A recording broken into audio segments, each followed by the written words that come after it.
Chef Buck here, and today we're going to cook up a tuna casserole recipe. So the first thing you want to do is put out your cream cheese to soften, and then you want to cook up some pasta. I like to use a shell pasta. It's like a little pocket. It's like one of those little change purses. Let's see, I got this here. It's a chunk light tuna, but I already got one open.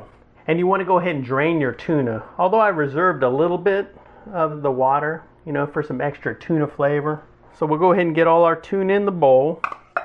And I'm going to throw in my softened cream cheese. And we'll go ahead and stir this stuff up. Start to get this cream cheese spread around a little bit before we add in our other ingredients. And tuna casserole is so simple to make. I mean, we're basically just throwing all our ingredients in this one bowl. That's all there is to it. Once you get this pasta cooked up, look, my brain is only this big, but it's no problem for me. I'm going to do some pimentos. Now, if you don't have these, you can just put a little fresh chopped pepper in here if you like. I'm going to do about a tablespoon. This is just some leftover peas I had from another can. Just some dibbles and dabbles of stuff. I got a couple of stalks of celery.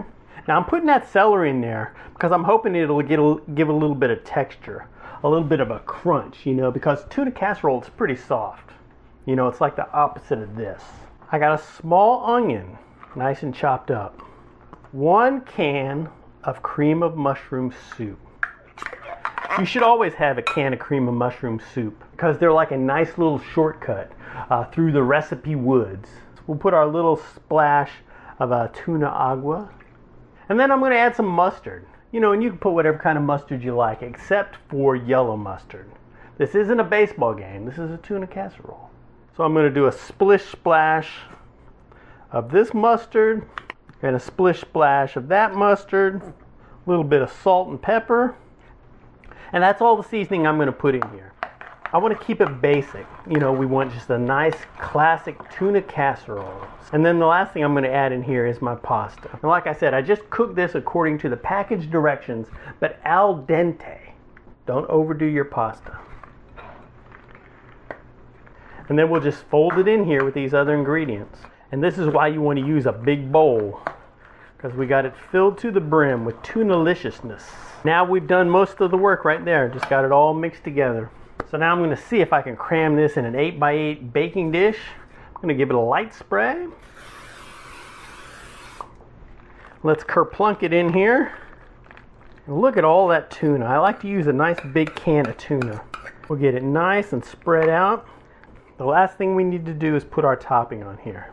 So I got me a couple of tablespoons of butter. And I went ahead and softened it up in the microwave. And I'm going to go ahead and use saltines as a topping. You can use whatever kind of breadcrumbs you like. Now I got about half a sleeve of saltines right here. So I'll stir these crackers around in here with this melted butter and get them nice and coated. And having that little bit of butter in the bowl is going to help our crackers brown up a little bit better than they otherwise would. So now we just want to spread it evenly over the top of our casserole. Jam-packed full. So I'm going to slide it in the oven, preheat it at 400 degrees, and I'm going to let it bake away for about a half hour, although I'll check on it around 20 or 25 minutes. About 30 minutes or until the tippity top gets a nice golden brown. Beep, beep, beep, beep. Time is up. It hasn't been 30 minutes. It's probably been about 28 minutes.